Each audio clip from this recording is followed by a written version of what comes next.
तो यहाँ से हम लोग का स्टार्ट है विज्ञान और प्रौद्योगिकी। तो इसको हम लोग शुरू करते हैं, विज्ञान और प्रौद्योगिकी। और हाँ, प्लीज़ चैनल को लाइक कर दीजिए, सब्सक्राइब कर दीजिए और शेयर कर दीजिए और एक व्यक्ति को जरूर जोड़ने की कोशिश कीजिए। देखिए, अंतरिक्ष प्रौद्योगिकी हम लोग पहले पढ़ेंगे जी सुधा जी में। अंतरिक्ष प्रौद्योगिकी हम लोग पहले पढ़ेंगे, ठीक है। तो अंतरिक्ष प्रौद्योगिकी, अंतरिक्ष स्पेस, अंतरिक्ष व असीमित त्रिआयामी विस्तार है जिसमें वस्तु के सापेक्ष स्थिति और दिशा होती है। इस स्थान में सभी आकाशीय पिंड जैसे कि ग्रह, तारे, आकाशगंगाएं और अन्य पिंड विद्यमान होते हैं। पृथ्वी के वायुमंडल और बाह्य अंतरिक्ष के बीच सीमा को कार्बन रेखा या वॉन कार्बन कहते हैं। यह परिभाषा फेडरेशन एरोनॉटिक्स इंटरनेशनल द्वारा निर्धारित की गई थी। इसके अनुसार कार्बन रेखा पृथ्वी की औसत समुद्री तल से 100 किलोमीटर दूर मतलब या 62 मील ऊपर शुरू होने वाली अंतरिक्ष सीमा को दर्शाती है। अंतरिक्ष सीमा को दर्शाती है,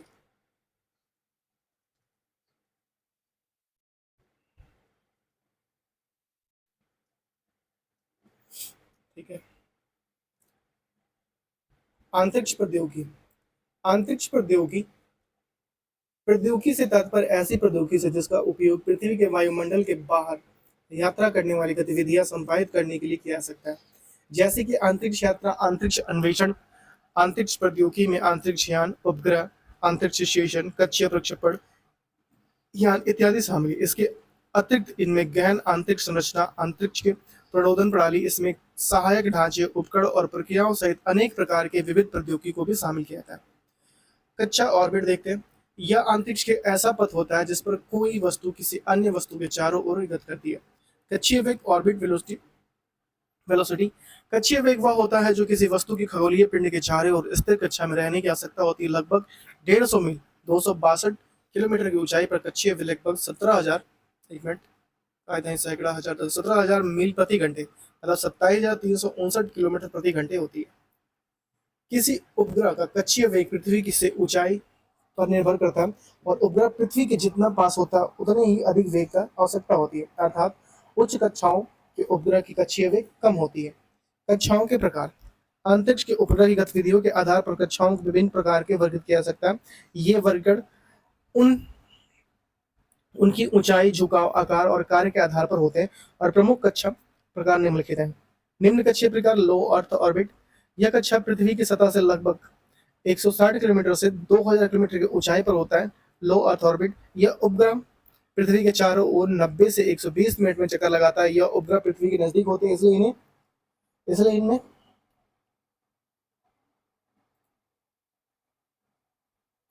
उच्च भेदन, संयुक्त संचार या चित्रण सुविधाएं होती है। उदाहरण अंतर्राष्ट्रीय अंतरिक्ष स्टेशन, जासूसी उपग्रह, मौसम उपग्रह।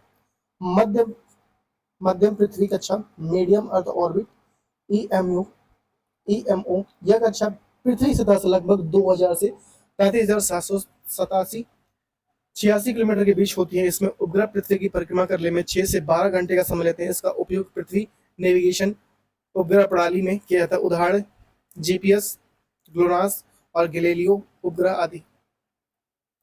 नेक्स्ट, भूतुल्यकालिक उपग्रह, जियोसिंक्रोनस ऑर्बिट। यह पृथ्वी की सतह से 3500 से 786 किलोमीटर की ऊंचाई पर भूमध्य रेखा के ऊपर स्थित होता है। यह उपग्रह की कक्षीय गति पृथ्वी की घूर्णन गति के बराबर होती है। यह जैसे पृथ्वी की एक ही बिंदु के ऊपर स्थित प्रतीत होता है। यह संचार, मौसम अवलोकन और प्रसारण के लिए उपयोगी होता है। उदाहरण डीटीएस, डीडी फ्रीडिस, मौसम उपग्रह, इनसेट 3D, संचार उपग्रह, जीसैट श्रृंखला आदि। यह है लो और अर्थ ऑर्बिट।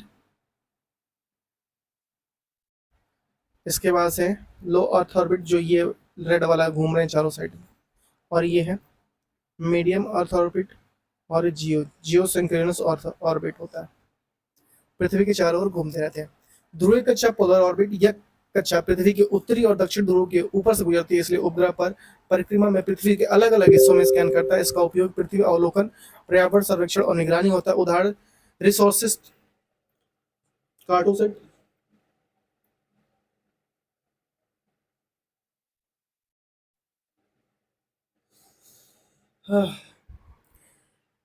यह ध्रुवीय कक्षा एक विशेष प्रकार है जिसमें उपग्रह पर हर दिन पृथ्वी के एक ही क्षेत्र का एक ही सौर समय दिखाई देता है, उसमें छाया चित्रण में प्रकाश की स्थिति समान होती है, जो तुलनात्मक अध्ययन के लिए उपयोगी होता है। उदाहरण पृथ्वी का अवलोकन उपग्रह जैसे कार्टोसैट 2 और रिसोर्ससेट 2।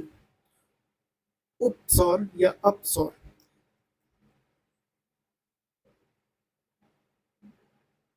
जॉन केपलर के अनुसार सौर मंडल में सभी ग्रहों की कक्षाएं दीर्घवृत्त होती है, जिसमें सूर्य पर या सूर्य एक फोकस पर स्थित होता है। इसी कारण पृथ्वी सूर्य के निकट होती है और कभी दूर होती है। अपसौर पेरिहेलियन अपसौर वह बिंदु होता है जब कोई ग्रह, क्षुद्रग्रह या धूमकेतु कक्षा में सूर्य से सबसे निकट होता है।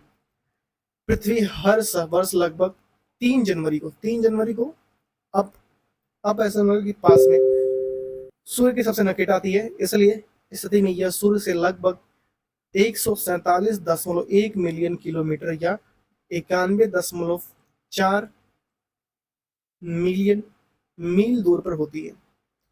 अपसौर देखिए, उप हो गया। अब देखिए अपसौर। अपसौर वह बिंदु होता है जब कोई पिंड अपनी कक्षा में सूर्य के सबसे दूर होता है और पृथ्वी 4 जुलाई को अपसौर की स्थिति होती है। यह समय पृथ्वी से दूर लगभग 152.1 मिलियन किलोमीटर या 194.5 मिलियन मील की दूर पर होती है। देखिए ये अपसौर की स्थिति है। उपसौर की स्थिति है जो पास में होता है, जो जनवरी में होता है, और ये अपसौर की स्थिति है जो जुलाई में होता है।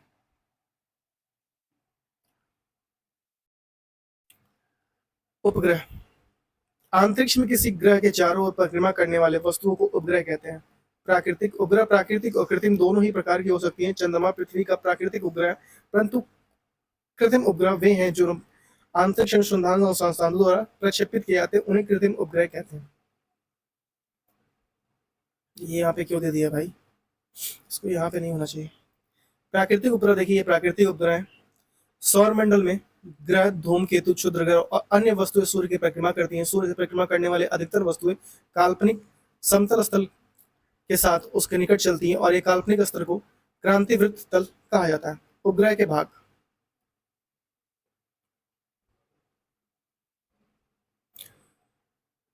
पेलॉड पेलॉड से तात्पर्य उपग्रह द्वारा लाया जाने वाला उन सभी उपग्रहों से जो संचालन हेतु आवश्यकता होती है, जैसे एंटीना, कैमरे, रडार। उपग्रह का पेलॉड उसके उद्देश्य और प्रकार के अनुसार भिन्न भिन्न होती है।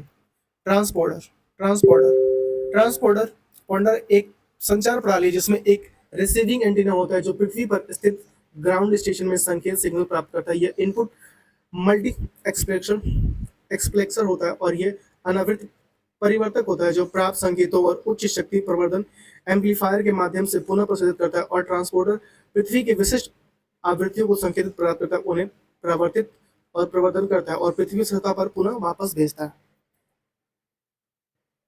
हाउसिंग बस क्या होता है?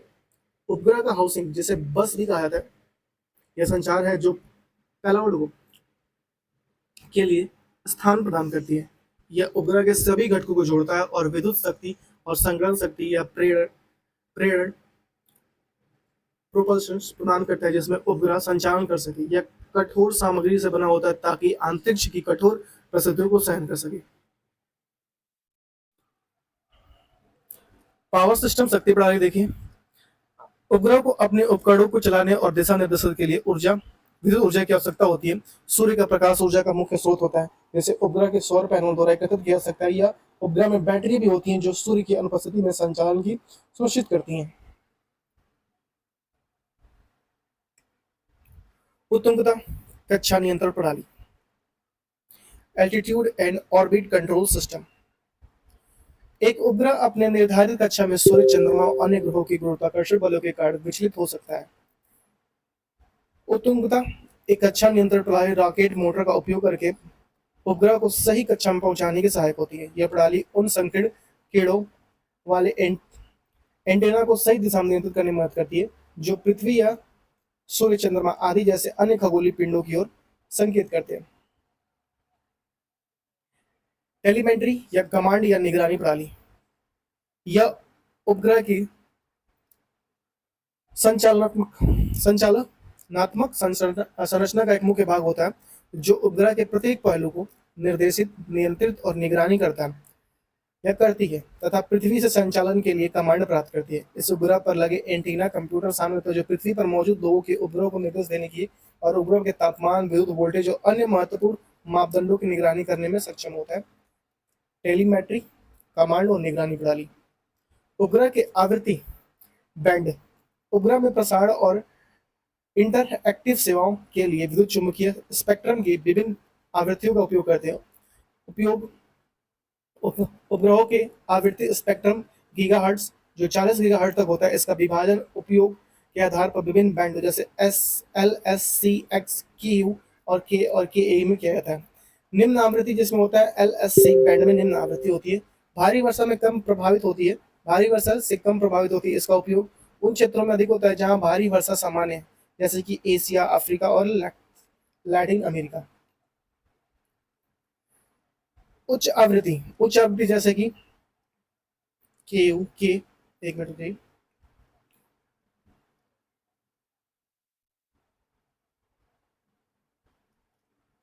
उच्च आवृत्ति जैसे कि KU, और KA बैंड से किसी भी विशेष क्षेत्र या उप क्षेत्र पर अधिक केंद्रित कवरेज संभावित हो। निम्न आवृत्ति की बैंड विड्थ क्षमता और आवृत्ति की तुलना में कम होती है। इसका अर्थ है कि अधिक जानकारी जैसे टेलीविजन, ब्रॉडबैंड या मोबाइल फोन ले जाने के सिग्नलों को उच्च आवृत्ति बैंड में स्थान देना चाहिए, जबकि साधारण रेडियो, ऑडियो और संकेत के लिए निम्न आवृत्ति पर्याप्त है। एल बैंड जो 1 से 2 गीगाहर्ट्ज तक निकालता है। एल बैंड इसका प्रयोग ग्लोबल पोजिशनिंग सिस्टम, GPS, वाहक तरंगों और उपग्रह मोबाइल फोन जैसे इरिडियम, इनमारसेट तथा वर्ल्ड स्पेस उपग्रह रेडियो आदि द्वारा किया जाता है।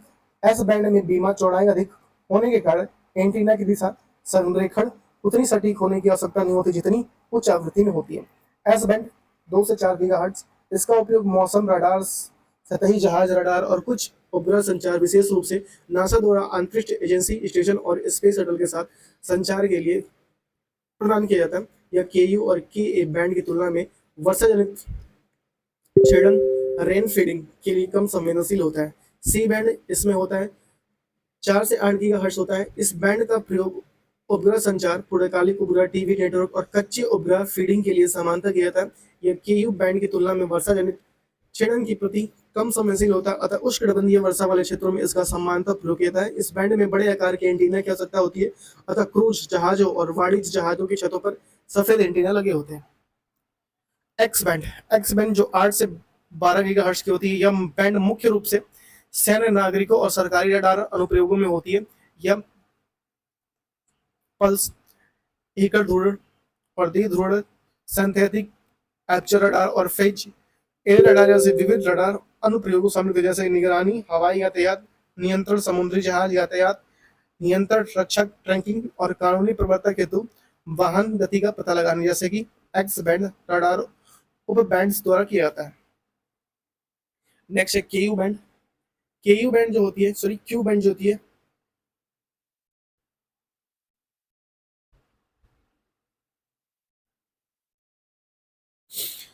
होती है 12 से 18 गीगाहर्ट्ज की तक होता है। इसका उपयोग डेटा और फिक्स्ड सैटेलाइट टेलीविजन जिसमें प्रसारण शामिल है ऐसा किया जाता है। इसलिए इस बैंड की तुलना में क्यू बैंड छोटे एंटीना का समर्थन करता है, व्यापक बीमा कवरेज प्रदान करता है। हालांकि जल की बूंदों द्वारा विद्युत चुंबकीय विकिरण, आवेशों की रक्षा और वर्षा क्षीणन होती है। के बैंड जो आपका 18 से 26 गीगाहर्ट्ज तक होता है। इस बैंड का प्रसारण उपग्रह सेवा और स्थिर उपग्रह सेवा प्रदान किया जाता है, जैसे केयू बैंड की तुलना में और भी अधिक छोटे एंटीना का प्रयोग किया जाता है। हालांकि के बैंड की आवृत्ति वर्षा क्षीणन की बड़ी समस्या है। उपग्रह प्रौद्योगिकी अनुप्रयोग। उपग्रह प्रौद्योगिकी में आधुनिक जीवन की कई क्षेत्रों की क्रांतिकारी बदलाव के इसके प्रमुख अनुप्रयोग निम्नलिखित है। आइए देखते हैं क्या क्रांतिकारी बदलाव छिड़ गया भैया। पहले है संचार, कम्युनिकेशन। उपग्रहों के माध्यम से विश्व की दूर दराज के क्षेत्रों में टेलीफोन, इंटरनेट, टेलीविजन, रेडियो सेवाएं प्रदान किया, तो ये वैश्विक संचार के साथ बढ़ा था। नौवहन और ट्रैफिक नियंत्रण, जीपीएस और अन्य नेविगेशन उपग्रहों के सटीक स्थान और समय की जानकारी मिलती है। जहाज, वायुयान, जहाज वाहनों के संचालन और ट्रैफिक नियंत्रण में सहायता करता है। मौसम विज्ञान और जलवायु अध्ययन, मौसम उपग्रह पृथ्वी के वायुमंडल में जानकारी देता है, जिसमें वर्षा, तूफान और बाढ़ आदि प्राकृतिक आपदाओं को पूर्व सूचना और अध्ययन संभव हो पाता है। सैन्य क्षेत्र उपग्रहों के उपयोग खुफिया जानकारी प्राप्त करने, सीमा निगरानी, सैन्य क्षेत्र में और युद्ध रणनीतियों के लिए किया जाता है। भू आकृति और पर्यावरणीय अध्ययन उपग्रहों की मदद से पृथ्वी की सतह, जंगलों और नदियों और पर्यावरण में हो रहे परिवर्तन की निगरानी की जाती है। अंतरिक्ष अन्वेषण अन्य ग्रहों, चंद्रमा और सौरमंडल के अध्ययन के लिए उपग्रह भेजे जाते हैं, जैसे ब्रह्मांड के रहस्यों को समझने में मदद मिलती है। आपदा प्रबंधन में जैसे कि प्राकृतिक आपदाओं के दौरान उपग्रहों से प्राप्त जानकारी बचाव कार्यों को सुगम बनाती है और राहत कार्यों में मदद करती है। कृषि फसल की निगरानी, सिंचाई प्रबंधन और कृषि उत्पादन में योजना बनाने और उपग्रह डेटा संकलन का उपयोग किया जाता है। भारत में अंतरिक्ष कार्यक्रम, यहाँ से पढ़ेंगे हम लोग भारत में अंतरिक्ष कार्यक्रम।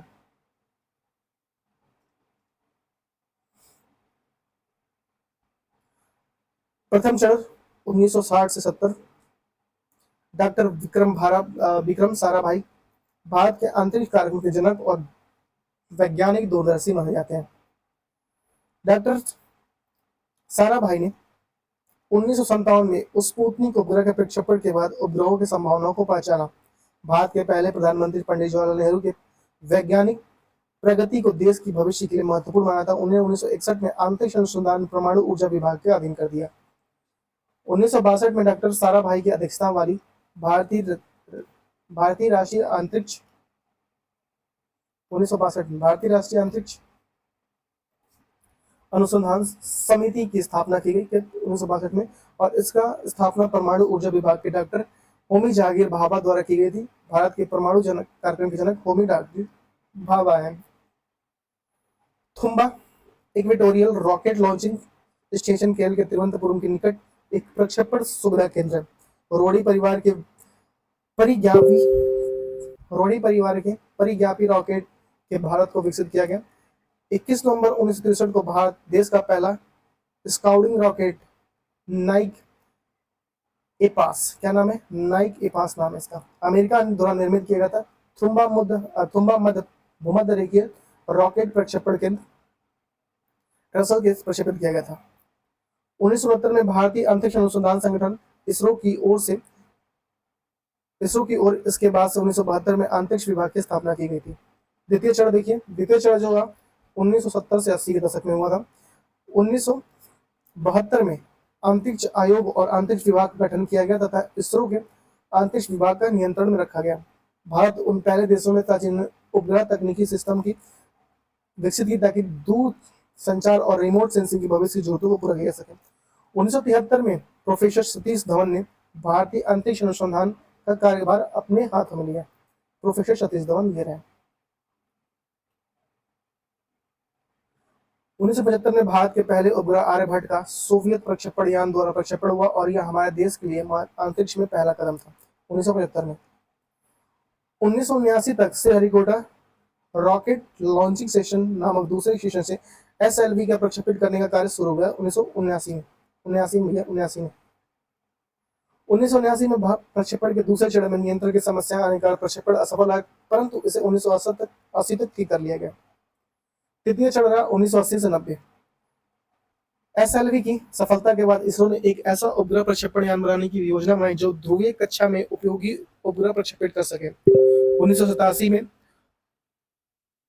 Augmented satellite launch vehicle ASLV की परीक्षण किया, लेकिन यह असफल रहा। 1988 में कुछ संशोधन के बाद एक और प्रयास किया जो फिर असफल रहा। चतुर्थ चरण 1990 से 2000।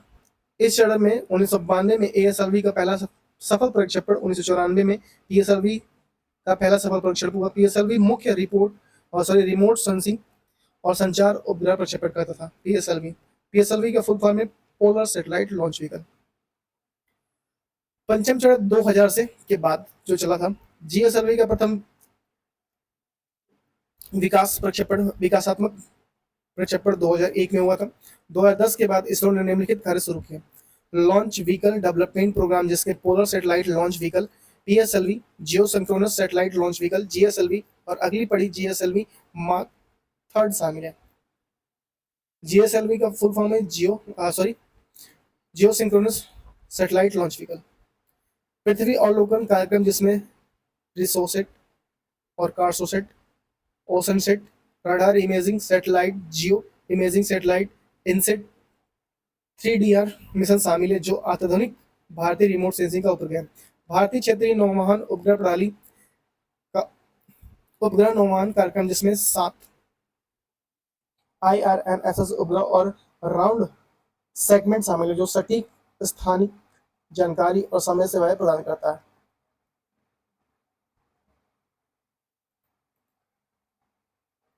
अब यहां से देखेंगे ASLV, SLV, ASLV, PSLV, GSLV के अंतर। ठीक है, मानक पहले आरंभिक विकास SLV का था 1970 के दशक में। ASLV था सैटेलाइट लॉन्च व्हीकल। 1980 के दशक में SLV का था 1970 और ASLV का 1980 और PSLV था 1990 और GSLV का था 1990 के अंत में। PSLV 1990 के आरंभ में और GSLV 1990 के अंत में। सफल परीक्षण ASLV का हुआ 18 जुलाई 1980 ASLV 3 द्वारा रोहिणी 1 से, कब रोहिणी 1 से SLV का, और ASLV का हुआ 20 मई 1992 ASLV D4 द्वारा। PSLV को 15 अक्टूबर 1994 PSLV D2 द्वारा और GSLV को 18 अप्रैल 2010 और ये GSLV D1 द्वारा। उद्देश्य उसका था SLV का था निचली कक्षा लो अर्थ ऑर्बिट में छोटे उपग्रह स्थापित करना था। ASLV का था SLV की क्षमता बढ़ाकर भार वहन क्षमता सुधारना था।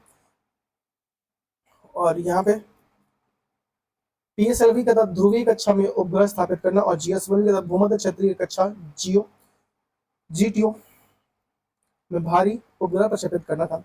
भार क्षम SLV का था आपका 40 kg लो अर्थ ऑर्बिट में और ASLV का था 150 kg लो अर्थ ऑर्बिट में और PSLV का था 1750 kg और GSLV का था 2500 से 5000। सॉरी, ईंधन का प्रकार SLV का था ठोस ईंधन था और ASLV का था ठोस ईंधन है और PSLV का ठोस प्लस द्रव मिश्रित है और GSLV का ठोस द्रव और क्रायोजेनिक है। चरणों की संख्या SLV 4 चरण और ASLV 5 चरण और PSLV 4 चरण और GSLV 3 चरण में। प्रदोक तकनीकी जो होता है SLV का पूरी तरह से ठोस प्रदोक होता है और ASLV का होता है पूरी तरह से ठोस प्रदोक होता है और PSLV का होता है मिश्रित ठोस और द्रव्य में होता है और GSLV का होता है अंतिम चरण में क्रायोजेनिक इंजन। अंतिम चरण जो होता है क्रायोजेनिक इंजन में होता है, क्रायोजेनिक इंजन। प्रमुख उपलब्धियां SLV का पहली स्वदेशी उपग्रह प्रक्षेपण किया था रोहिणी से और ASLV का ये SLV का था और ये ASLV का सीमित सफलता परंतु तकनीकी अनुभव प्राप्त हुआ। PSLV भारत का वर्क हॉर्स और 50 प्लस सफल प्रक्षेपण और GSLV भारी संचार उपग्रह का प्रक्षेपण चंद्रयान 2 GSAT का मिशन। विशेष जानकारी SLV का डॉक्टर APJ अब्दुल कलाम की भूमिका अहम थी और SLV का था और ASLV का 2 असफल प्रयासों के बाद सफलता मिली और इसमें जो था PSLV का IRNS मंगलयान सुदूर संवेदन उपग्रह का उपयोग और GSLV भारत की क्रायोजेनिक तकनीकी का प्रतीक। 2025 में स्थिति है, अब प्रयोग नहीं आता है SLV और ASLV ये भी प्रयोग सेवा में नहीं है और PSLV सक्रिय है और GSLV सक्रिय है। 2 को बंद कर दिया गया, एक को बंद किया है और एक प्रयोग में नहीं है, मतलब है लेकिन प्रयोग नहीं किया जा रहा है। जैसा आपके घर में कोई या मेरे घर में कोई ऐसा व्यक्ति हो जो है तो लेकिन कोई काम नहीं करता।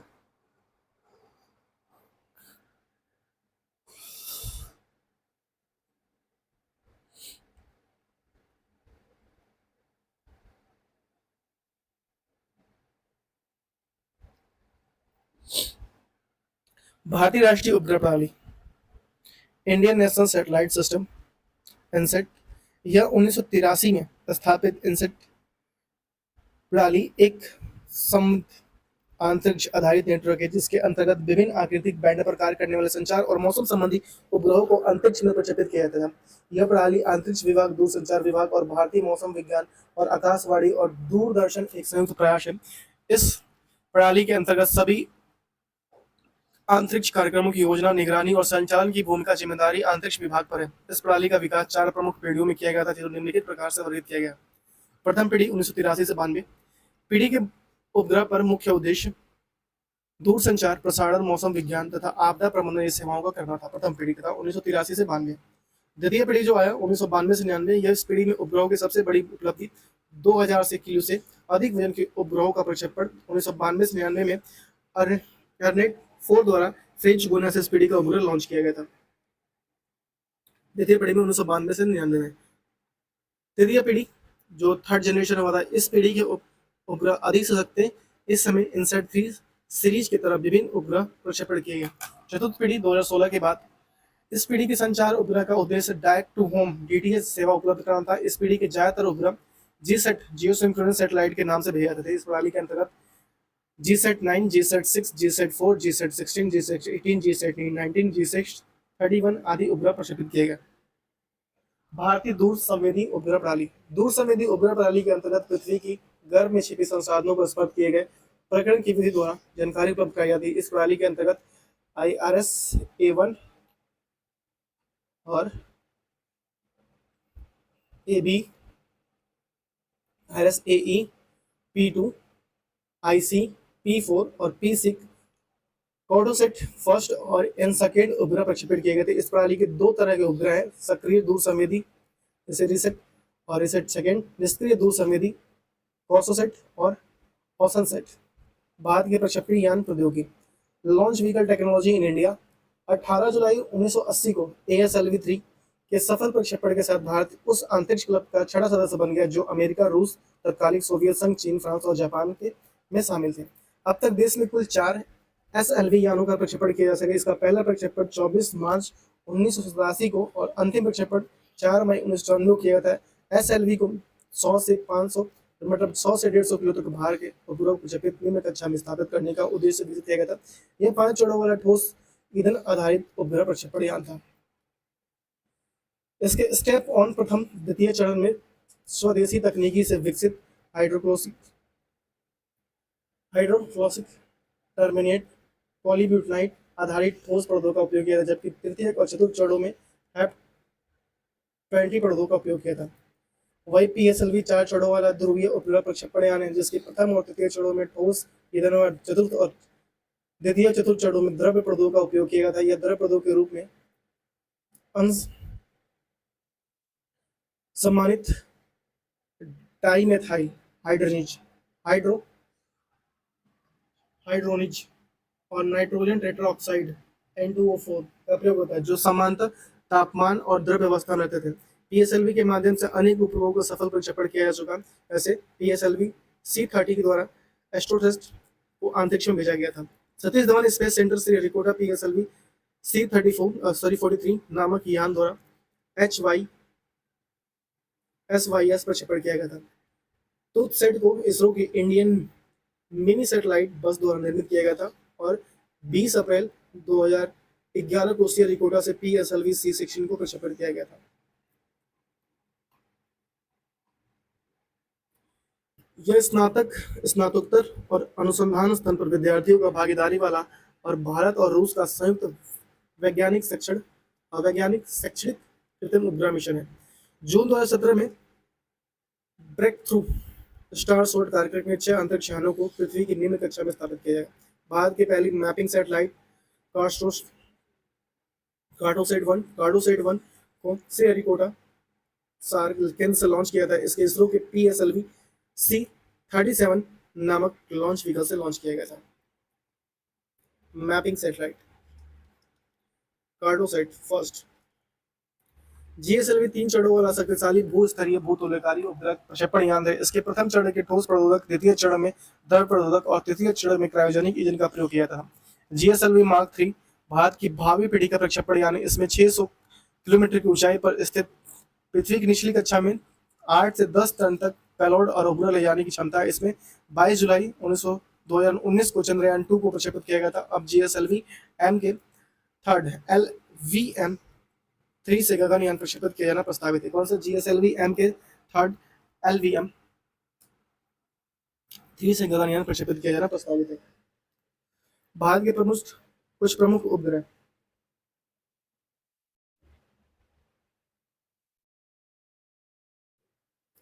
भारत के कुछ प्रमुख उपग्रह माइक्रोसेट आर। माइक्रोसेट आर सन उपग्रह है तो विकसित भारतीय उपग्रह था, जिसे 24 जनवरी 2019 को आंध्र प्रदेश के श्रीहरिकोटा स्थित सतीश धवन अंतरिक्ष केंद्र से PSLV C-44 के माध्यम से प्रक्षेपित किया गया था। इसका उद्देश्य रक्षा अनुसंधान और निगरानी कार्य के लिए उच्च गुणवत्ता वाली तस्वीरें प्रदान करना था। कौन सी उच्च गुणवत्ता वाली तस्वीरें प्रदान करना था? और यह एक 740 किलोग्राम वजनी था, जिसमें निम्न कक्षा लो अर्थ ऑर्बिट में स्थापित किया गया था। भारत के इस उपग्रह पर 27 मार्च 2019 को मिशन शक्ति के तहत एंटी सैटेलाइट प्रक्षेपण नष्ट कर दिया था।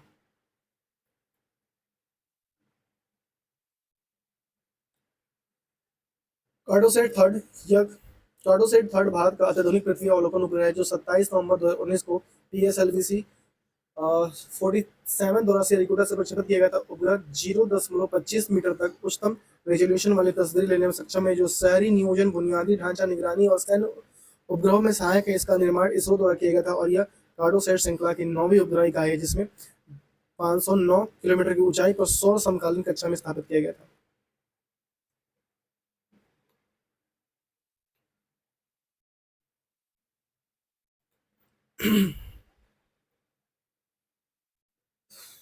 ये रहा Cartosat third. RISAT two B R I. RISAT two जो होता है RISAT two BRA radar imaging पृथ्वी अवलोकन उपग्रह, जो 11 दिसंबर 2019 को PSLV C-48 के माध्यम से लॉन्च किया गया था। यह x band synthetic aperture radar से सुसज्जित उपग्रह है, जो बादल, धुआं, अंधेरे में भी उच्च गुणवत्ता की तस्वीर लेने में सक्षम है। यह उपग्रह निगरानी, कृषि, वन, आपदा प्रबंधन और सीमा सुरक्षा जैसे क्षेत्रों में उपयोग है। इसके 576 किलोमीटर ऊंचाई वाली सौर समकालीन कक्षा में स्थापित किया गया था। जी सेट 30 एक संचार उपग्रह है, जिसे भारतीय अंतरिक्ष अनुसंधान संगठन द्वारा विकसित किया गया था और 17 जनवरी 2020 को फ्रांस के कोर्रू में स्थित यूरोपियन स्पेस पोर्ट के एरियन 5 रॉकेट द्वारा प्रक्षेपित किया गया था। यह इनसेट 4A की जगह लेने में लॉन्च किया गया। इसका उद्देश्य दूर दराज क्षेत्रों में दूरसंचार, टेलीविजन प्रसारण और वीसेट नेटवर्क और मोबाइल सेवाओं को सतत बढ़ाना है। इसका वजन लगभग 3,357 किलोग्राम था, जो सी बैंड और क्यूब बैंड की सेवाएं प्रदान कर रहा था। ये था G-SAT-30। ये PSLV C-32 भारतीय अंतरिक्ष अनुसंधान संगठन द्वारा प्रक्षेपित किया गया था। यह सफल प्रक्षेपण मिशन था, जिसे 10 मार्च 2016 को श्रीहरिकोटा से लॉन्च किया गया था। इस मिशन के अंतर्गत भारत के 9 महान उपग्रह श्रृंखला के 5वें उपग्रह IRNSS AF की कक्षा में स्थापित किया गया था। यह उपग्रह भारतीय क्षेत्रीय नौवहन प्रणाली का हिस्सा है, जो भारत और इसके 150 किलोमीटर तक के क्षेत्र में संचार स्वतंत्र सैटेलाइट आधारित नेविगेशन सेवाएं प्रदान करता था। यह प्रक्षेपण PSLV XL संस्करण में किया गया था।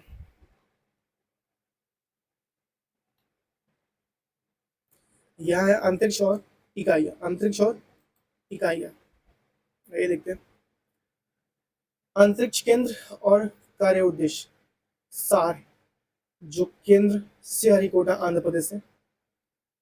इस केंद्र में भारतीय प्रक्षेपण यान, जो ठोस रॉकेट ईंधन के विभिन्न चरणों और पृथ्वी पर परीक्षण और प्रबोधन का प्रसारण किया था।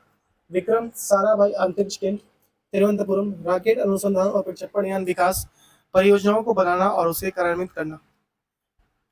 इसरो उपग्रह केंद्र बेंगलुरु, उपग्रह परियोजनाओं का डिजाइन, निर्माण और परीक्षण के प्रबंधन कार्य करना। द्रव्य प्ररोधक प्रणाली केंद्र तिरुवनंतपुरम, बेंगलुरु, महेंद्रगिरी। यह केंद्र इसरो के उपग्रह प्रक्षेपण यानों और उपग्रहों के लिए द्रव्य ईंधन की चलाने वाली चालन नियंत्रण प्रणाली को इंजन के डिजाइन, विकास और आपूर्ति के लिए कार्यरत है। भौतिक अनुसंधान प्रयोगशाला अहमदाबाद, यह अंतरिक्ष और संबंध विज्ञान के अनुसंधान और विकास के लिए प्रमुख राष्ट्रीय केंद्र है। मुख्य नियंत्रण सुविधा हासन, कर्नाटक। इनसेट उपग्रह के प्रक्षेपण के बाद से सभी गतिविधियां यथा उपग्रह के कक्षा में स्थापित करना, केंद्र से उपग्रह नियमित संपर्क स्थापित करना और कक्षा में उपग्रह की सभी क्रियाविधियों पर निगरानी का नियंत्रण करना था। अंतरिक्ष उपयोग केंद्र अहमदाबाद, इसके प्रमुख कार्यों को दूरसंचार, टेलीविजन के उपग्रहों का प्रयोग, प्राकृतिक संसाधनों का सर्वेक्षण और दूर संवेदन, मौसम विज्ञान, भूमापन और पर्यावरण प्रक्षेपण को शामिल करना है। राष्ट्रीय दूर संवेदी एजेंसी हैदराबाद, यह एजेंसी उपग्रह से प्राप्त आंकड़ों का प्रयोग करके पृथ्वी के संसाधनों तक पहुंचाना, वर्गीकरण और निगरानी करने की जिम्मेदारी निभाती है। इसका मुख्य केंद्र बालानगर है। भारत की प्रमुख उपग्रह। आइए देखते हैं हम भारत की प्रमुख उपग्रह। तो ये स्टार्ट करते हैं। भारतीय प्रमुख भारतीय उपग्रह, ठीक है। और हम लोग, ये थोड़ा लंबा होने वाला है। प्रमुख भारतीय उपग्रह, उपग्रह प्रक्षेपण केंद्र और उद्देश्य क्या था, सब पढ़ेंगे। आर्यभट्ट, इसको लॉन्च किया था 1975 में पूर्व सोवियत संघ की बैकानूर अंतरिक्ष केंद्र से। और ये वायु विज्ञान प्रयोग से, एक मिनट, वायु विज्ञान प्रयोग, सौर भौतिकी उपयोग और एक्स किरणें खगोल प्रयोग, और भारत का पहला उपग्रह था आर्यभट्ट 1975। भास्कर फर्स्ट, ये 1979, सर 79 नहीं 89, अरे यार 79, ठीक है। बेकानूर अंतरिक्ष केंद्र, और ये जल विज्ञान, हिमगलन, समुद्र विज्ञान, वैज्ञानिक क्षेत्र में भू प्रक्षेपण अनुसंधान करना था। एक मिनट में आपको बता दूं कि मुझे पूरे दिन ऐसा नहीं होता कि मुझे सिर्फ एक क्लास लेनी होती है। मुझे अपना कंप्लीट करना है, सुबह अपना करंट अफेयर कंप्लीट करना है, आपके लिए करंट अफेयर वो लिख के डालना होता है।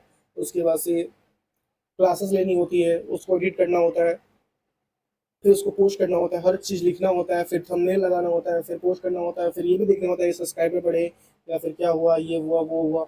और उसके बाद से मेरा क्लास है, मैथ है, रीजनिंग है, और कुछ और भी चीज़ें मैं पढ़ता हूँ। तो ये सारी चीज़ें हैं। तो आप सोचते हैं कि मैं कहीं पे, मैं अगर बोलने में इधर उधर हो रहा हूँ, तो भाई मेरा दिमाग सिर्फ एक जगह नहीं चल रहा है। हज़ार चीज़ें हैं, घर की प्रॉब्लम है, माता की तबीयत है, पिताजी की तबीयत है, भैया गुस्सा हो गए, भैया का टेंशन बना हुआ है कि भाई जॉब नहीं निकाला, जॉब नहीं निकाला। ढेर सारी चीज़ें मेरे दिमाग में चल रही हैं। तो ऐसा कह रहा था कि एक जगह पे एक जगह दिमाग लगाना चाहिए, लेकिन भाई निकल जाती है दिमाग से। तो भाई आप प्लीज़ जज नहीं करना मुझे कि भाई मुझे नहीं आ रहा है या फिर आ रहा है, जो भी चीज़ है आप जो मानना है मान लो। लेकिन मैं अपनी तरफ से, ये मेरी बातें हैं जो मैं कह रहा हूँ। भास्कर सेकंड 1981, जैसे कि अभी ये 1979 था, 89 हो गया, 79 हो गया, 59 हो जाएगा, ऐसे कुछ। भास्कर सेकंड 1981 बेकानूर अंतरिक्ष केंद्र से, ये समुद्री सतह का ताप, समुद्री स्थिति, बर्फ गिरने की पिघलने जैसी घटनाओं का व्यापक विश्लेषण करने के लिए उद्देश्य था इसका। रोडी RS-1, ये 1980 में श्रीहरिकोटा से भारतीय प्रक्षेपण यान SLV-V3 द्वारा, इसका मुख्य उद्देश्य भारत के प्रथम उपग्रह प्रक्षेपण यान SLV-3 का प्रक्षेपण करना था। एपल प्रायोगिक संचार उपग्रह 1981 फ्रेंच गुयाना और कोरू अंतरिक्ष प्रक्षेपण केंद्र से यूरोपीय अंतरिक्ष केंद्र की एरियन 4 प्रक्षेपण यान द्वारा। मेटसेट कल्पना फर्स्ट 12 सितंबर 2002 PSLV-C4 द्वारा श्रीहरिकोटा प्रक्षेपण से, यह भारत का पहला मौसम उपग्रह गया था। रिसोर्स सेट 1 17 अक्टूबर 2023 PSLV-C25 द्वारा श्रीहरिकोटा से प्रक्षेपण किया था। डुसेट, क्या एडुसेट जो था, ये आपका 20 सितंबर 2004, ये सतीश धवन अंतरिक्ष केंद्र से श्रीहरिकोटा आंध्र प्रदेश से GSLV-F01 द्वारा प्रक्षेपित किया गया था। इसका दूरस्थ शिक्षा के क्षेत्र में क्रांति लाने के लिए स्वदेशी निर्मित प्रथम शैक्षणिक उपग्रह था। कौन सा? एडुसेट, ये था शैक्षणिक उपग्रह था भाई, इंपॉर्टेंट है ये। कार्डोसेट 1 5 मई 2005 से श्रीहरिकोटा PSLV-6 से प्रक्षेपित किया था। मैपिंग सैटेलाइट था ये, क्या था? मैपिंग सैटेलाइट था ये।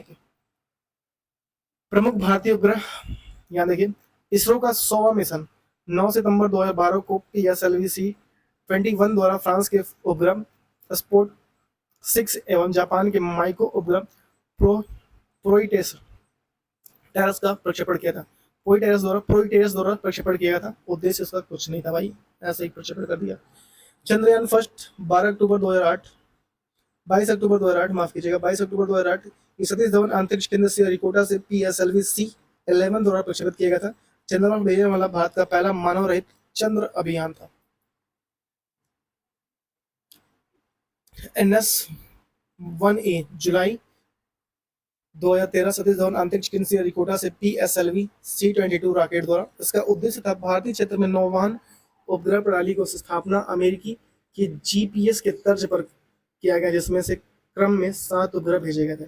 मार्स ऑर्बिटर मंगलयान, ये श्रीहरिकोटा PSLV-C25 रॉकेट द्वारा प्रक्षेपण किया गया था। भारत का प्रथम मंगल मिशन 24 सितंबर 2014 को मंगल ग्रह पर उपलब्ध उपग्रह की स्थापना के साथ साथ भारत में अपना प्रथम प्रयास में सफल होने वाला भारत का पहला देश बना मंगल पे।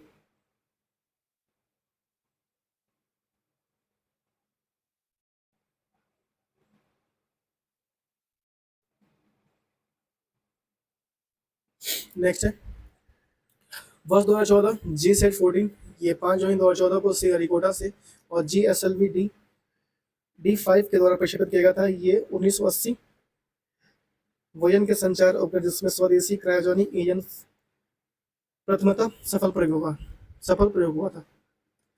G-SAT-16 7 दिसंबर 2014 फ्रेंच गुयाना के कोसो प्रक्षेपण केंद्र से एरियन 5 रॉकेट द्वारा यह भारत का 24वां संचार उपग्रह या अपने साथ कुल 48 संचार ट्रांसपोंडर ले गया था। G-SAT-6 27 अगस्त 2015 से रिपोर्टर SLV-C D6 द्वारा संचार उपग्रह था।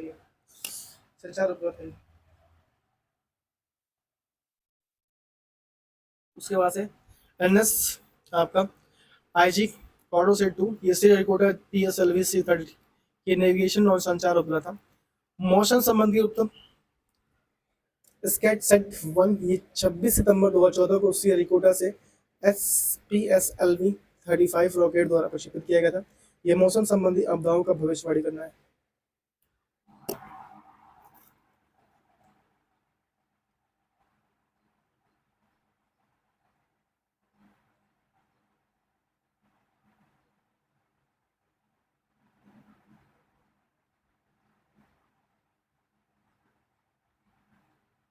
नेक्स्ट दूरसंचार G-SAT 18 ये 6 अक्टूबर 2016 को लॉन्च किया गया था और ये फ्रेंच गुयाना के एक मिनट माफ कीजिएगा माइक वहीं रह गया था। दूरसंचार G-SAT 18 6 अक्टूबर 2016 को फ्रेंच गुयाना के कोरू स्पोर्ट पोर्ट्स के रॉकेट से एरियन 5 द्वारा प्रक्षेपित किया था। यह संचार उपग्रह था।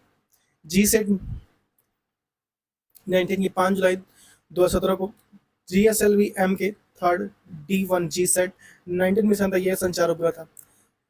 NS-1H जो था 31 अगस्त 2017 को PSLV-C39 प्रक्षेपण यान के तहत इस उपग्रह प्रक्षेपित किया गया था। यह नौवहन संबंधी उपग्रह जो असफल रहा। कॉर्डोसेट 2 श्रृंखला उपग्रह जो था 22 जनवरी 2018 को यह PSLV-C14 के तहत उपग्रह प्रक्षेपित किया गया था। यह भू प्रक्षेपण संबंधी जानकारी इकट्ठा करना था। G-SAT 11 मिशन 5 दिसंबर 2018 एरियन 5 नामक प्रक्षेपण यान से इस उपग्रह को प्रक्षेपित किया गया था। यह संचार संबंधी उपग्रह था। G-SAT 31 मिशन ये 6 फरवरी 2019 एरियन 5VA नामक प्रक्षेपण यान से प्रक्षेपित किया गया था। यह संचार की सुविधा प्रदान करता था। चंद्रयान 2 22 जुलाई 2019 TGSLV-M के थर्ड M1 ये चंद्रमा की सतह पर अध्ययन करने वाला वहां की पानी उपस्थिति की जांच करना और यह मिशन ऑर्बिट लैंडर और रोवर शामिल थे। कार्डोसेट 3 जो था चंद्रयान 27 नवंबर 2019 PSLV-C47 नामक प्रक्षेपण यान से प्रक्षेपित किया गया था। यह पृथ्वी संबंधी जानकारी इकट्ठा करना था। EOS-01 7 नवंबर 2020 यह PSLV-C39 प्रक्षेपण यान से प्रक्षेपित किया था। उपग्रह आपदा प्रबंधन और भू प्रक्षेपण संबंधी जानकारी प्राप्त करना था। MS-1 27 दिसंबर 2020 को यह PSLV-C50 नामक रॉकेट द्वारा प्रक्षेपण किया गया। संचार संबंधी उपग्रह था। लग रहा है कि कल या परसों मेरा तबीयत ठीक हो जाएगा बिल्कुल से। अभी तो वहां से बहुत ज्यादा पानी गिर रहा है, देखा नहीं जा रहा स्क्रीन साइड से, बताऊं तो। और शायद काफी चीजें गड़बड़ है, अभी और भी है। हाँ इतना है भाई, आगे देखते हैं। प्रमुख भारतीय उपग्रह DOS-03 ये 12 अगस्त 2021 को GSLV-F1 द्वारा प्रक्षेपित किया गया था। ठीक है, इस अभियान का मुख्य लक्ष्य भू प्रक्षेपण करना और लेकिन यह असफल हो गया था। EOS-04 ये 14 जनवरी 2022 को PSLV-C52 द्वारा वर्ष 2022 का पहला प्रक्षेपण उपग्रह था। इस मिशन का मुख्य लक्ष्य भू प्रक्षेपण करना और इसके साथ साथ कृषि, वानिकी, मिट्टी और नमी, मौसम संबंधी जानकारी प्रदान करने के लिए इस उपग्रह को डिजाइन किया गया था। चंद्रयान 3 22 जुलाई 2023 LVM-3 GSLV-M MK3 द्वारा लॉन्च किया गया था और चंद्रमा के दक्षिण ध्रुव पर स्पूल सॉफ्ट लैंड करने वाला पहला देश बना। आदित्य L1 2 सितंबर 2023 आपका PSLV-XL ये सूर्य के कोरोना और सौर पवनों को अध्ययन करने वाला पहला सौर मिशन है। एक्सपोसेट ये जो है 1 जनवरी 2024 को GSLV-C58 ये एक्सरे ध्रुवण का अध्ययन करने वाला भारत का पहला मिशन है। एनसेट 3 DS जो है 17 फरवरी 2024 GSLV-F14 द्वारा मौसम पूर्वानुमान, आपदा चेतावनी और संचार सेवाओं के लिए। EOS-8 जो है 16 अगस्त 2024 को ये SSLV-D2 द्वारा पृथ्वी अवलोकन, कृषि निगरानी और संसाधन मानचित्रण के लिए GSAT-N2 नवंबर 2024 में, ये GSLV-M के ये संचार सेवाओं की भू स्थिर कक्षा में उपस्थित हुआ था। स्पेडेक्स जो है दिसंबर 2024 में PSLV कक्षा के 2 उपग्रहों के बीच डॉकिंग तकनीकी के परीक्षण के लिए। NVS-2 ये जनवरी 2025 में GSLV-F2 द्वारा भारत की उपग्रह आधारित नेविगेशन प्रणाली एनवेल के लिए। EOS-9 8 मई 2025 PSLV-GSLV हर मौसम में पृथ्वी की निगरानी करने वाला डायल उपग्रह। मंगलयान-2 प्रस्तावित है आपका 26-27 में GSLV-M के और LVM-M के थर्ड और LVM-3 द्वारा यह मंगल की भूवैज्ञानिक और वायुमंडल की अधिक गहराई का अध्ययन करना था। गगनयान प्रस्तावित है आपका GSLV-M के थर्ड द्वारा यह भारत का पहला मानव अंतरिक्ष मिशन व्योम मित्र रोबोट के साथ कक्षा उड़ान हुआ।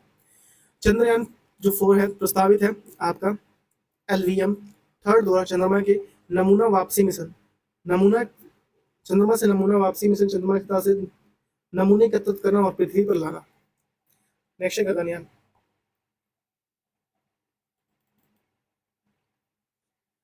गगनयान भारत का प्रथम मानव युक्त अंतरिक्ष मिशन इसके भारतीय अंतरिक्ष अनुसंधान इसरो द्वारा विकसित किया गया था। यह मिशन के अंतर्गत भारतीय अंतरिक्ष यात्रियों को निम्न कक्षा लो ऑर्बिट में लगभग 400 किलोमीटर ऊंचाई पर 5 से 7 दिनों तक भेजा जाएगा। 5 से 7 दिनों तक भेजा जाएगा। इसका प्रक्षेपण 2025 के अंत तक GSLV-M के थर्ड LVM-3 थर्ड द्वारा रॉकेट द्वारा प्रस्तावित है। गगनयान में एक मानव युक्त यान, क्रू मॉड्यूल पर और सेवा मॉड्यूल सर्विस मॉड्यूल शामिल है। क्रू मॉड्यूल और सेवा मॉड्यूल शामिल है। मिशन के प्रमुख उद्देश्य भारत को स्वदेशी मानव अंतरिक्ष उड़ान क्षमता प्रदान करना और दीर्घकालीन मानव युक्त अंतरिक्ष अभियानों के लिए आधार तैयार करना, अनुसंधान के नए आयाम खोलना है। और इस मिशन के बाद भारत, अमेरिका, रूस और चीन के बाद भारत को अंतरिक्ष में भेजने वाला चौथा देश बनने की दिशा में अग्रसर होगा। गगनयान मिशन में सुरक्षा हेतु ऑटोमेटिक एबॉर्ट सिस्टम या पर्यावरण नियंत्रण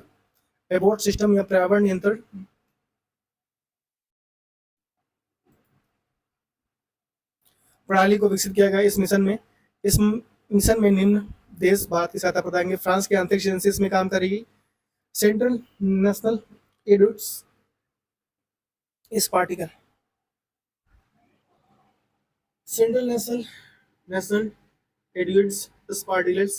गगनयान अंतरिक्ष यात्रियों के प्रशिक्षण, चिकित्सा, निगरानी और जीवन विज्ञान उपकरणों की सहायता से कर रही है, जो बेंगलुरु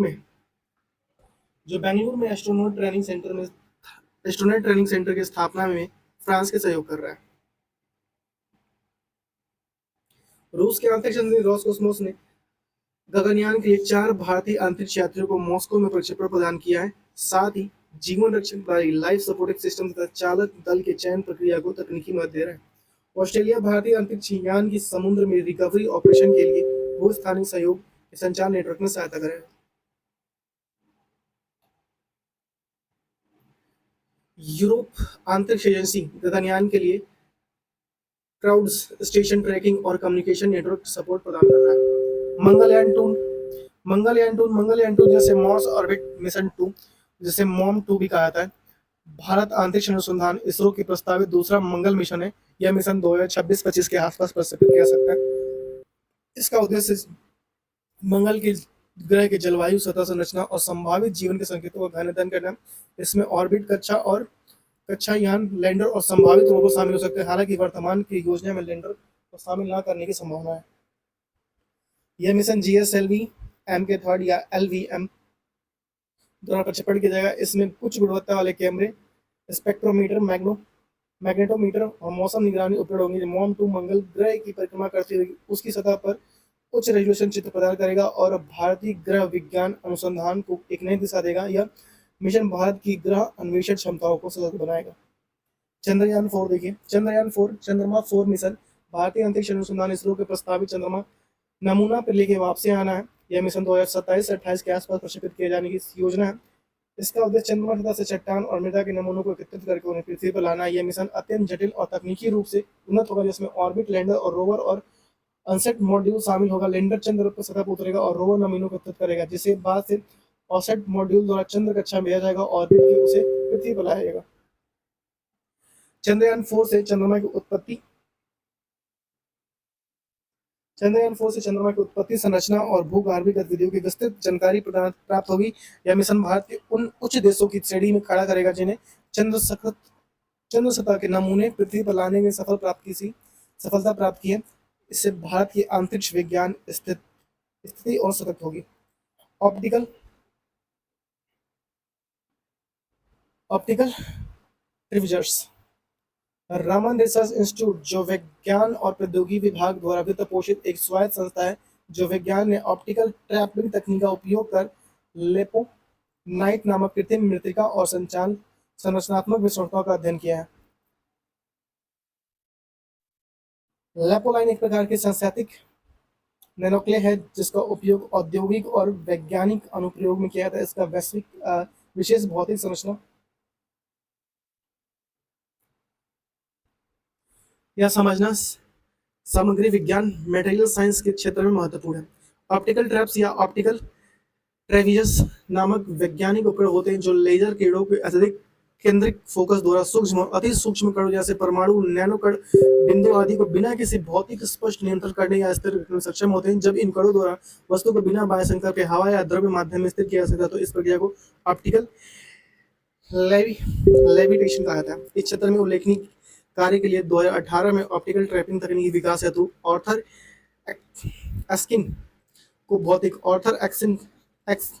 एस्किन को एस्किन नाम इनका भौतिक नोबेल पुरस्कार प्रदान किया गया। स्वास्थ्य और प्रौद्योगिकी, यहाँ देखेंगे स्वास्थ्य और प्रौद्योगिकी। ब्रेन कंप्यूटर इंटरफेस 2023 में अमेरिका में खाद्य और औषधि प्रसार ने एलन मस्क द्वारा स्थापित न्यूरोलिंक्स को मानव प्रक्षेपण अनुमति प्रदान की है। यह परीक्षण अगली पीढ़ी के मस्तिष्क प्रत्यारोपण तकनीक को विकसित करने के लिए दिशा में एक महत्वपूर्ण कदम है। इसका उद्देश्य वर्तमान में एफडीए द्वारा अनुमोदित ब्रेन इंटरफेस उपकरणों की तुलना और न्यूनतम 100 गुना अधिक ब्रेन कनेक्टिविटी प्रदान करने वाला डिवाइस विकसित करना है। न्यूरालिंक्स के प्रारंभिक परीक्षणों के दौरान न्यूरा स्पाइक की उपस्थिति दर्ज की गई जो एक सकारात्मक संकेत है, और स्पाइक ये विद्युत और रासायनिक संकेत होते हैं जो मस्तिष्क किसी कार्य को निष्पादित करने के लिए शरीर के विभिन्न अंगों को भेजता है। यह मस्तिष्क और शरीर के बीच संचार का आधार होगा। न्यूरालिंक्स ने अपने एक मानव परीक्षण डिवाइस को टेलीपैथी नाम दिया है। इस डिवाइस का उद्देश्य विशेष रूप से उन व्यक्तियों की सहायता प्रदान करना है जो न्यूरो मस्कुलर विकारों जैसे कि ALS, रीढ़ की हड्डी में चोट कर अपनी शारीरिक गतिविधियों से वंचित है। यह डिवाइस उपयोगकर्ताओं के मानसिक संकेतों को डिकोड कर कंप्यूटर पर इलेक्ट्रॉनिक उपकरणों को नियंत्रित करने में सहायता करता है। यह प्रौद्योगिकी कृत्रिम बुद्धिमत्ता, AI और न्यूरोसाइंस के एकीकरण का उदाहरण है। यह भविष्य में मानव मशीन और इंटरफेस क्षेत्र में क्रांतिकारी परिवर्तन ला सकती है। मोनोक्लोनल बॉडीज या एंटीबॉडीज कृत्रिम रूप से तैयार की गई एक विशेष प्रकार की एंटीबॉडी होती है जो मानव प्रतिरक्षा प्रणाली और कार्य प्रणाली में सटीक एकल नकल करती है और केवल एक विशिष्ट एंटीजन जोड़ने के लिए डिजाइन की जाती है, जिनमें केवल एकल बी कोशिकाओं को क्लोन से प्राप्त किया जा सकता है। इस कारण से सजातीय होती हैं जो केवल एक लक्ष्य की पहचान कर प्रतिक्रिया करती हैं। इसका उत्पादन हाइब्रिडोमा तकनीक के माध्यम से किया जाता है। इसमें मानव या चूहे की बी कोशिकाओं में कैंसर कोशिकाओं के साथ संलयन कर एक अस्थायी कोशिका रेखा हाइब्रिड सेल लाइन तैयार की जाती है।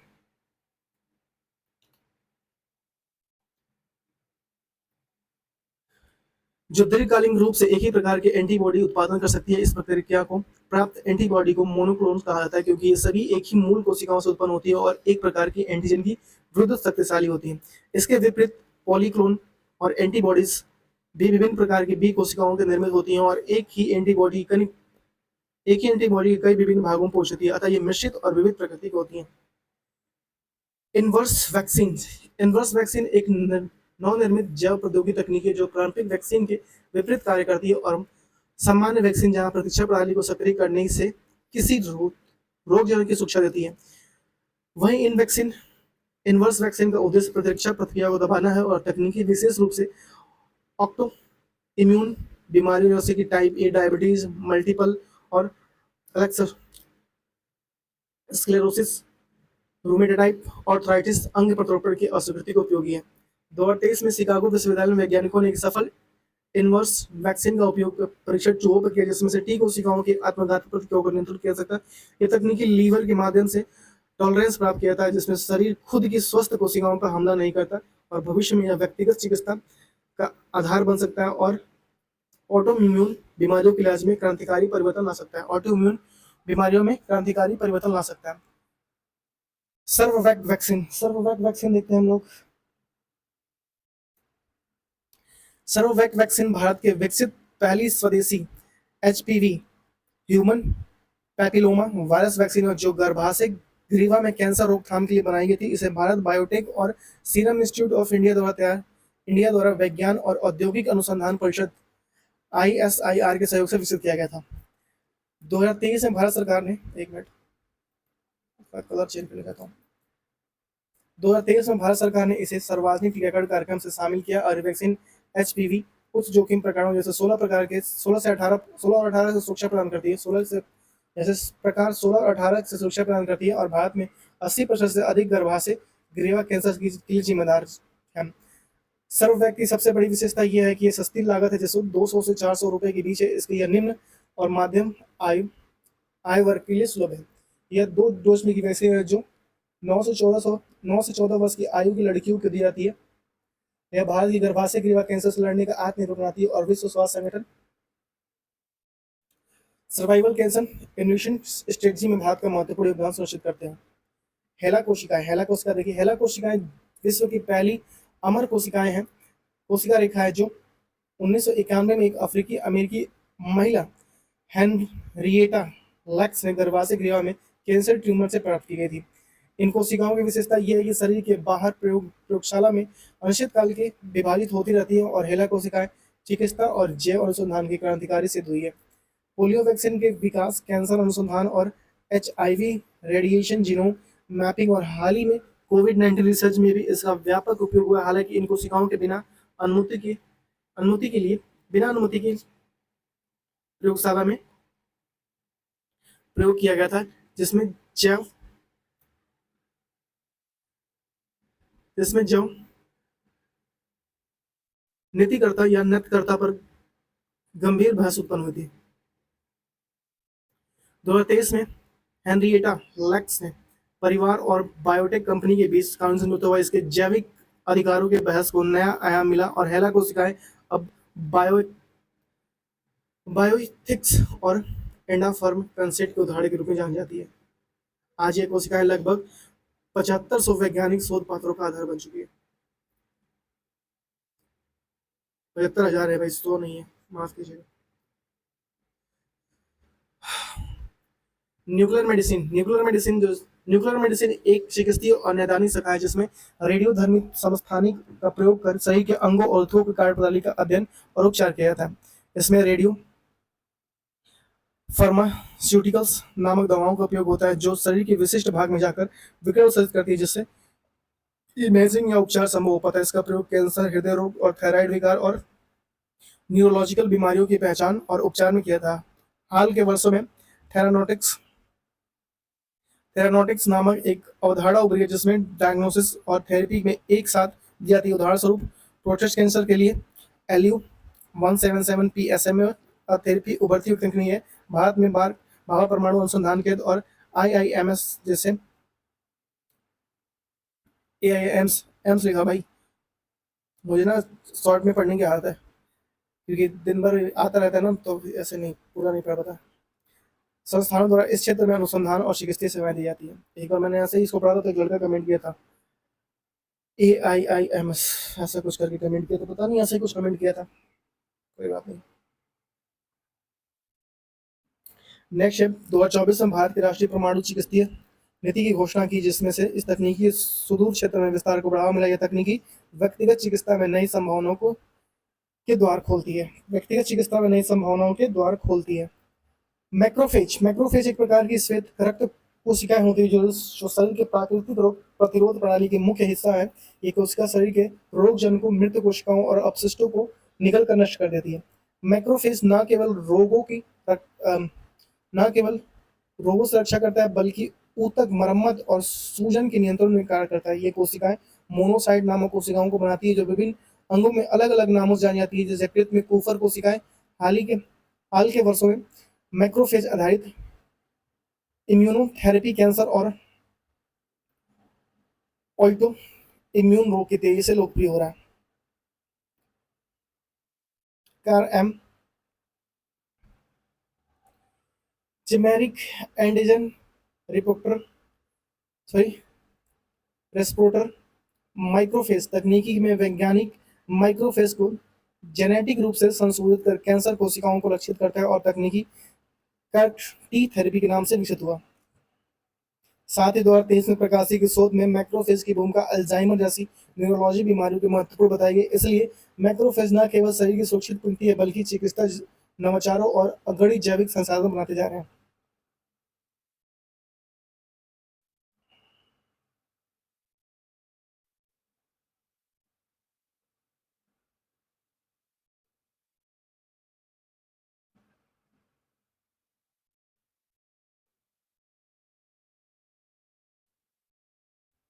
फेज थेरेपी एक उभरती हुई जैविक चिकित्सा तकनीक है, जिसमें बैक्टीरियोफेज नामक वायरस का उपयोग जीवाणु संक्रमण के उपचार के लिए किया जाता है।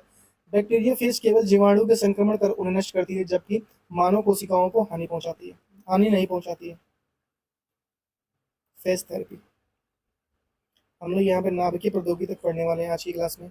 यह तकनीकी विशेष रूप से तब उपयोगी होती है जब एंटीबायोटिक बेसर हो जाती है, और एंटीबायोटिक प्रतिरोध आज एक विशेष स्वास्थ्य संकट बन चुका है, जो फेज थेरेपी का प्रभावी समाधान बन सकती है।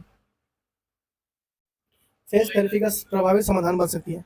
2023 में अमेरिका और भारत के फेज बैंक स्थापित करने की दिशा में कार्य शुरू किया, और यह विभिन्न बैक्टीरियोफेज संग्रह किए जाएंगे जो फेज थेरेपी में व्यक्तिगत संक्रमण के अनुरूप और अनुकूलित किया जा सकता है, जिसमें से पर्सनलाइज्ड मेडिसिन दिशा में कदम होंगे।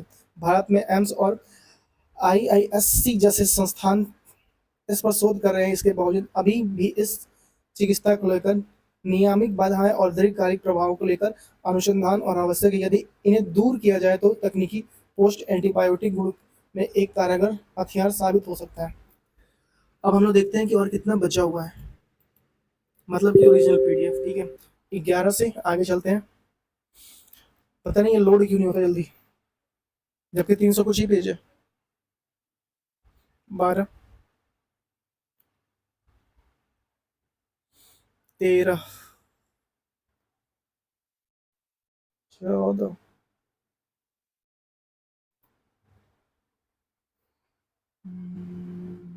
15 रक्षा प्रौद्योगिकी 16, ये सब हम लोग आगे पढ़ेंगे। 17 18 आपका ये 19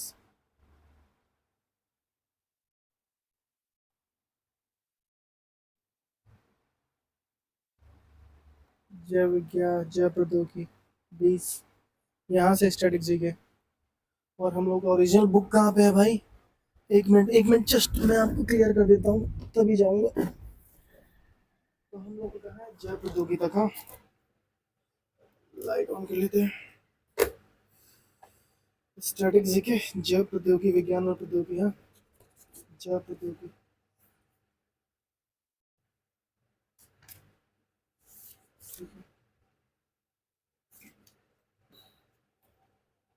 फिर मुझे लग रहा है कि हम लोग को 4 या 5 पेज तक तो PDF बनाना ही पड़ेगा। जैव प्रौद्योगिकी 1 2 3 4 5 6, मतलब कि आपका 7 पेज का।